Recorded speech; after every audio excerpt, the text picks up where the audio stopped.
அன்பான குழந்தைகளே மற்றும் குடும்பத்தினரே, இன்று அம்மா எங்கள் தமிழ் காடுகளிலிருந்து ஒற்றுமை பற்றிய ஒரு வேடிக்கையான கதையை காலத்தில் ராஜா, மணி, கவி மற்றும் சூர்யா என்ற 4 பசு நண்பர்கள் பசுமையான தமிழ் கிராம வனத்தில் மகிழ்ச்சியாக வாழ்ந்தனர். அவங்க எப்பவும் ஒன்னாவே இருந்தாங்க. கஷ்டமான நேரத்துல ஒருத்தருக்கு ஒருத்தர் உதவி செஞ்சாங்க. தினமும் சுடு வெயில்லையும் மேய்ஞ்சுக்கிட்டு இருந்தாங்க.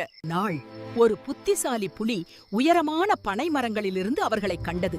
மேலும் ஒரு மாட்டை தனியாக பிடிக்க திட்டமிட்டது. புலி நினைத்தது, நான் அவர்களை சண்டையிட வைத்து பிரித்து விட்டால் ஒவ்வொன்றாக எளிதாக சாப்பிடலாம்.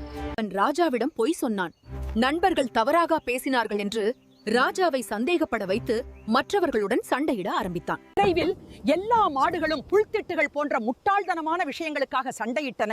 ஒருவருக்கொருவர் குறை சொல்லி பிரிந்து செல்ல முடிவு செய்தன. கவி தனியாக நடந்து கொண்டிருந்த போது புலி கர்ஜித்தபடி வெளியே குதித்து கூர்மையான நகங்களாலும் பற்களாலும் அவனை பிடிக்க தயாராக இருந்தது. பிரச்சனையை கேட்டதும் மற்றவர்கள் ஒன்றாக திரும்பி வந்து உருமிக் கொண்டும் தட்டிக் கொண்டும் புலியை என்றென்றும் விரட்டி அடித்தார்கள். பிறகு அவர்கள் ஒற்றுமையாக இருக்க உறுதியளித்தார்கள்.